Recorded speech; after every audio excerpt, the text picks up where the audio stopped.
I considered myself very fortunate to have a brother like Shamshir. He wasn't just my brother. He was a brother to many, especially to orphan children. My brother did everything he could to help people. On the surface, my brother lacked nothing. He had a flourishing business, wealth, and everything else. Yet he held a deep and boundless love for orphans. Perhaps this was because we too were orphans. We had lost our parents and didn't have their protection over us. This made my brother treat orphans in a unique way. Whenever he saw an orphan child, he would immediately bring them home, shower them with love, and then take them to his orphanage. A few years ago, my brother established an orphanage, and in no time, it became full of children. Everyone recognized him. He became very well known. People spoke highly of his kindness far and wide. Individuals often donated to his orphanage, and my brother used those funds entirely for the orphans. Everywhere I went, people knew me as Shamshir's sister, and for me, nothing was more joyful than knowing my brother had done so much for the welfare of the underprivileged. I also wanted to contribute to his efforts, but for some reason, my brother never let me visit the orphanage. Many times, especially on festive occasions, I would ask him if I could also participate in these acts of kindness by giving gifts to the orphans with my own money. But he always stopped me, saying that he already provided so much for them and that I didn't need to give anything. Although the orphanage was entirely his, I wanted to give from my own heart and resources. But he never let me go there. At times, I felt that my brother was worried I might feel a sense of deprivation seeing the orphans. After all, I too had lost my parents, and perhaps that was why he wanted to keep me away from that environment. Because of this, I never pressed the matter with him. I respected my brother's every word. I was a college student, and often at college, there were heated discussions about orphanages.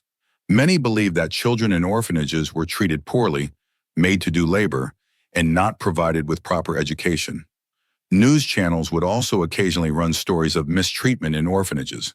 Whenever I heard such claims, I would immediately refute them, saying, "My brother loves orphans more than his own life and takes excellent care of them." My brother had made significant arrangements for the children's education. He had told me that specialized teachers came to the orphanage to teach the children. He wanted every orphan child to have their basic rights. I was extremely proud of my brother and would proudly say that he was like an angel for orphans. My brother often said, "The hardships we've faced in life, I don't want anyone else to endure. That's why I personally ensure every detail is taken care of." Our parents passed away when my brother was just 17 and I was 12. Relatives turned their backs on us, and we were left completely alone in our father's house.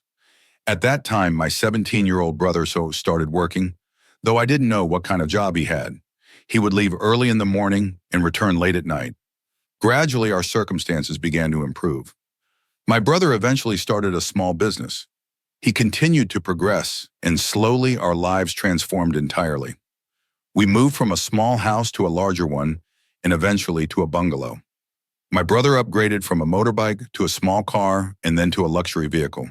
He hired household staff, got me admitted to a prestigious college, and made sure all my needs were met.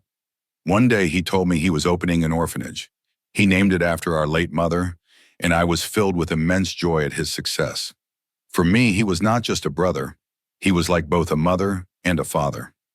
Then one night, something unusual happened.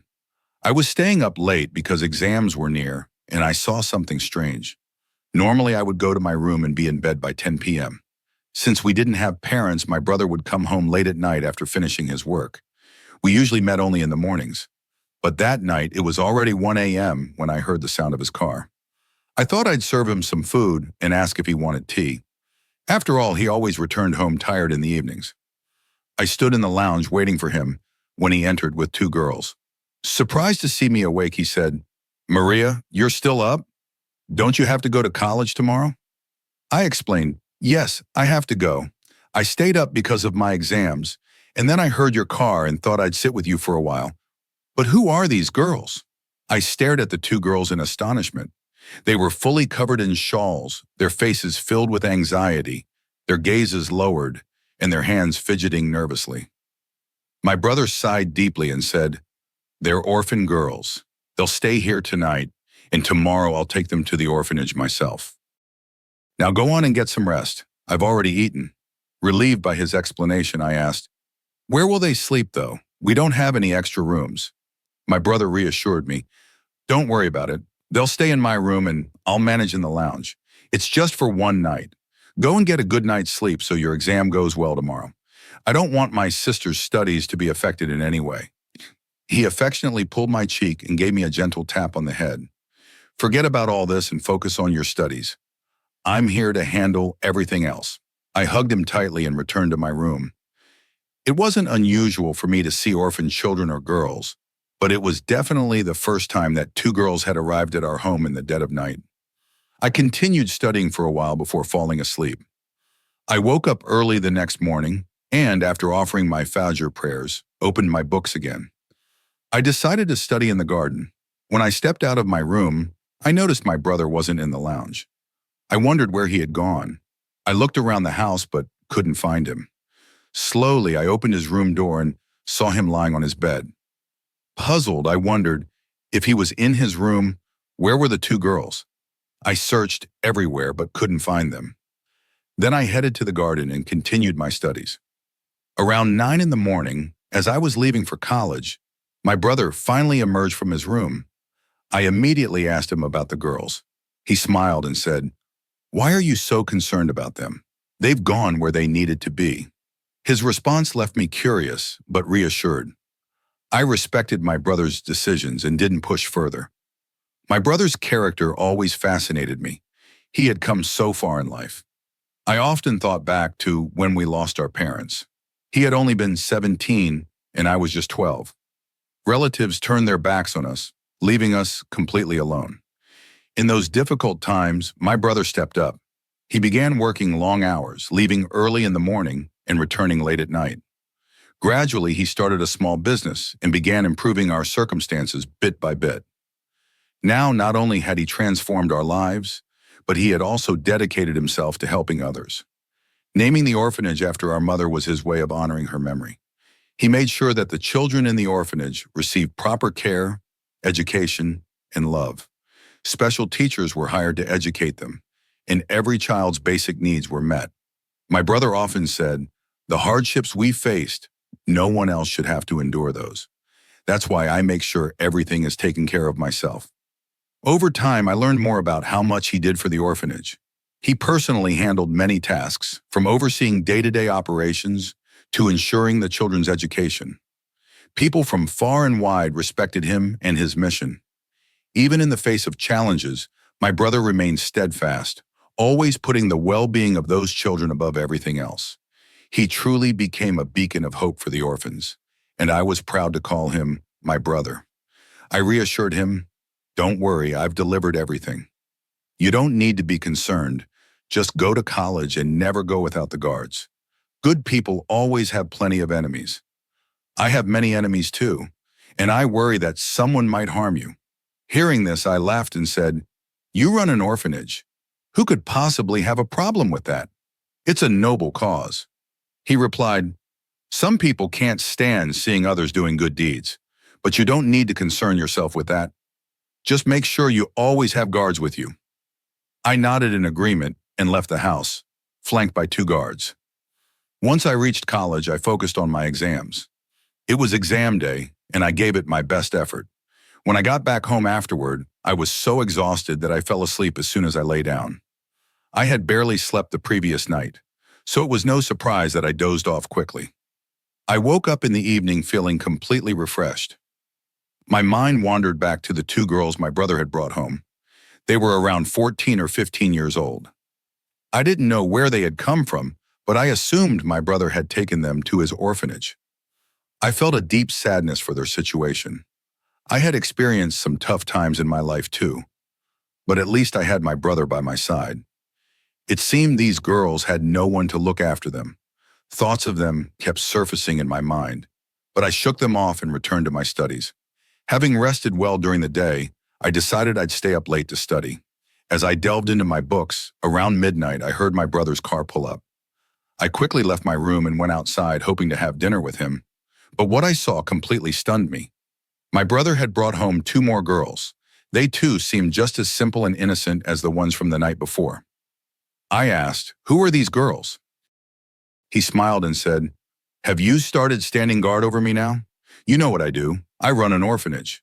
When I find orphan girls, I bring them here first. I can't take them to the orphanage in the middle of the night. There's a whole process that has to be followed there. If I did that now, I'd be out even later. Don't worry, I'll take them to the orphanage tomorrow morning." I joined him for dinner while he settled the girls into his room. After we ate, my brother asked me about my exams. I told him the paper had gone really well.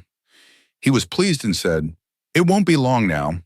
I'll find a suitable match for you and send you off in a grand wedding ceremony. Once that's done, I'll feel relieved of my responsibilities. I worry about you all the time." I was startled by his comment and immediately said, "Brother, I don't want to get married so soon. I want to do my master's, get a job, and explore the world." He looked at me sternly and said, "You can fulfill all your dreams after marriage. I want to fulfill my duty as soon as possible so I can face our parents with a clear conscience." The tone of his voice was so firm that I didn't argue further. Still, I had no intention of marrying anytime soon. After dinner, I returned to my room to continue studying. My brother's words kept echoing in my mind, making me feel restless. If he was truly determined to arrange my marriage, there was no way I could stop him. I spent the entire night lost in thought. The next morning, I was surprised to find that the girls he had brought home were no longer there. I had woken up at 6 a.m., so how had my brother managed to take them back to the orphanage? I hadn't seen him leave. I couldn't help but wonder when he had taken them away. That morning, my brother didn't even come out for breakfast, so I left for my exam. The rest of my day went by in a blur of activity. Later that night, I once again saw my brother returning home with two young, beautiful women. He sent them straight to his room and then sat in the lounge, smoking a cigarette. I never liked his smoking habit, but it seemed he would light up one after another whenever he was alone. I only glanced at him briefly before going back to my room. 2 days later was our mother's death anniversary. I had decided that this year I would definitely visit the orphanage. I had already bought some gifts that I wanted to give to the children. When I told my brother, he immediately refused. But on my way back from college, I told our driver, "Take me to the orphanage. Stop at a large store on the way so I can buy some things for the kids." The driver looked at me in surprise and said, "Sir told me not to take you to the orphanage." I firmly insisted, "I want to go to the orphanage." Reluctantly, he gave in and took me to a large store where I bought a variety of candies and chocolates. Then he drove me to the orphanage. The staff there recognized me, and everyone seemed surprised to see me. It was only the second time I had ever visited. The first time was when the orphanage was inaugurated, and my brother had brought me along. That was years ago, and this was my first visit since then. I wanted to go inside and meet the children, but the manager kept me occupied with conversation. I quickly noticed that she was trying to prevent me from going inside. My first thought was that perhaps the children weren't being treated well, and that's why I wasn't being allowed in. Ignoring her attempts to stall me, I pushed my way inside. The orphanage was well kept and clean. The children were playing, and everything seemed in order. I wandered over to the section for girls, hoping to see the same ones my brother had brought home at night. Those girls were so beautiful and sweet, and I wanted to meet them. But when I reached that section, I was surprised to see only a handful of girls, none of whom were the ones I had seen at home. Before I could ask anyone any questions or distribute the gifts I had brought, my brother appeared. He was furious. "I told you not to come here, Maria. Now come on, we're leaving right now." He took all the gifts I had brought and handed them to the manager before practically dragging me out to the car. I was stunned. Why was he at the orphanage at this time of day? He usually only came in the evenings after work. He snapped, "I got a call from the manager, and that's how I found out you were here." He shot me an angry glare and said harshly, "Don't ever come here again. What were you doing here?" I looked at him in confusion and asked, "Why did the manager need to inform you? Why can't I step foot in the orphanage?"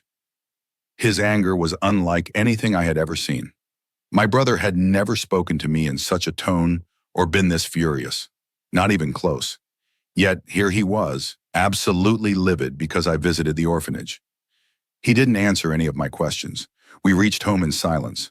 Once inside, he simply said, Eat something and go rest in your room. I snapped back, I don't want to eat. As I started toward my room, he caught my hand and said, Maria, don't be stubborn. You must have eaten breakfast earlier today. When I got back from college and went to the orphanage, my brother was waiting for me at home. First, eat something, he said. Come on, I'll sit with you. His tone had softened. Still upset, I threw my bag aside and demanded, First, tell me what's going on with the orphanage. And those girls I saw at home, they weren't there at the orphanage. Where did you take them? When did you drop them off? I was determined not to back down from my questions. At first, my brother avoided answering, but then, when he finally spoke, what he said shocked me to my core.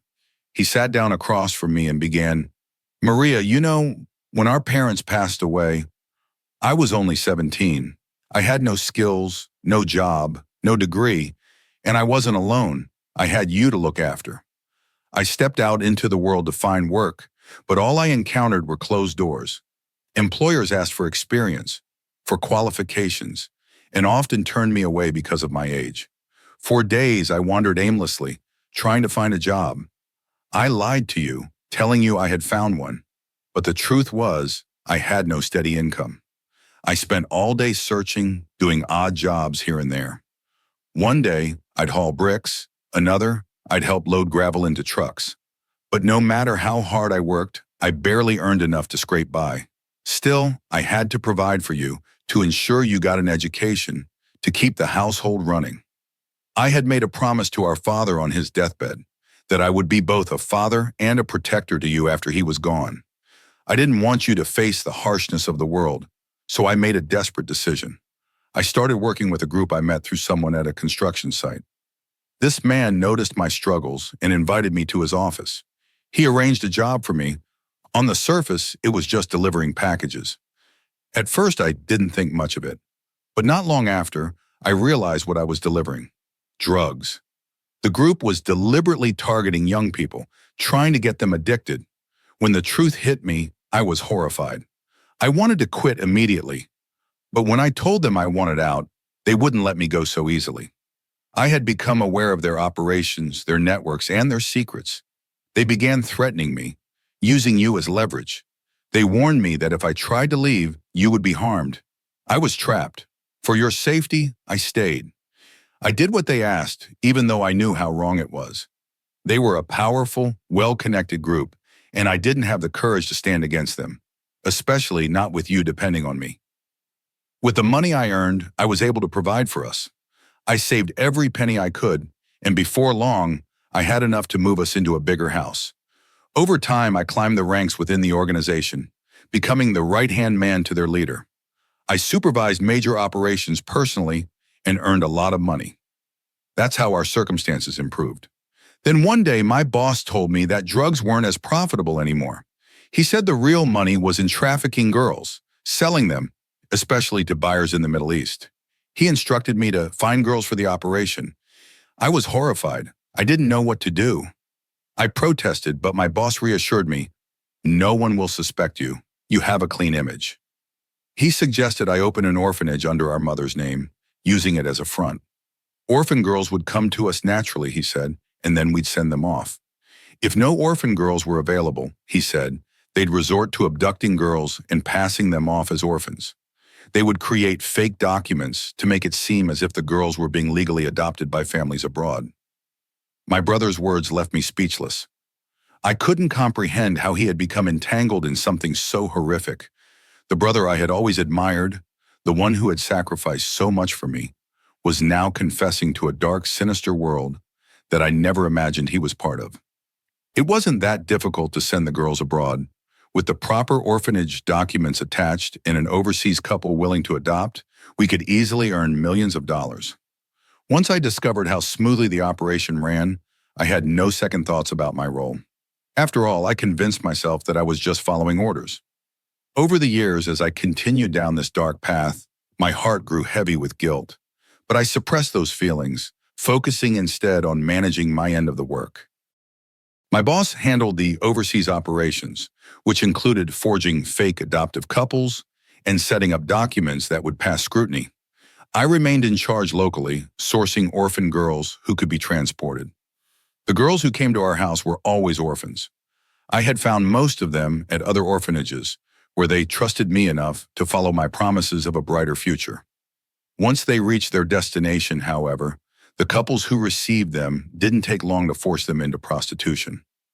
At first, I told myself that I was doing it for survival, for you, for our family, for the house that sheltered us.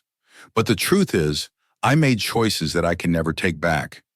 I kept this truth from you because I didn't have the courage to face your disappointment, your anger, or the judgment in your eyes. I knew that if I revealed everything, you would never forgive me. As for why I never allowed you to visit the orphanage, it wasn't just my shame keeping you away. That place was under constant surveillance. There were cameras installed everywhere, and my boss had full access to them. He kept a close eye on every girl who came into the orphanage. From his office, he could decide which girls would fetch the highest price. He could summon them at will, sending them abroad under the guise of a legitimate adoption. I was terrified that if you showed up on those cameras, he might take an interest in you. I couldn't bear the thought of you becoming a target. Since the moment you started growing up, I kept you hidden. I was consumed by fear. Fear that your beauty, your innocence, would draw the wrong kind of attention. I knew what these men were capable of, and the thought of you falling into their hands was too much to bear. That's why I insisted you never go out without guards. I needed to know you were protected, that no one could harm you. After admitting this, I felt the weight of my actions pressing down on me. I lowered my head in shame, unable to meet your eyes.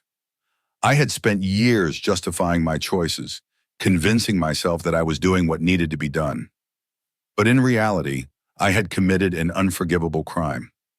Under the guise of running an orphanage, I had betrayed innocent children who trusted me. I pushed them into a life of misery and exploitation. I knew that there was no way you could forgive me. There were no words I could say, no arguments I could make that would wash away the stain of my sins. I had chosen this path willingly, and now I had to face the consequences. You stood before me, your face flushed with anger, your voice trembling as you spoke. You may have protected me from those cameras, you said, but you sacrificed the dignity of other people's daughters. If you care so much about your sister's safety, why didn't you care about those other girls? Are we the only ones who matter? Don't they have families, brothers, and sisters who love them? Those girls trusted you. They came to your orphanage believing they'd be safe, but you destroyed their lives. Your words pierced through my heart. I tried to beg for forgiveness, but I could see that it was too late. You couldn't look past the betrayal. Without hesitation, you picked up your phone and called the police. You need to confess everything, you told me. You need to face the consequences. Only then can we move forward. We can't keep living under the shadow of guilt. I can't forgive you as you are now, and I can't continue living this way. I pleaded with you to reconsider, but you were resolute.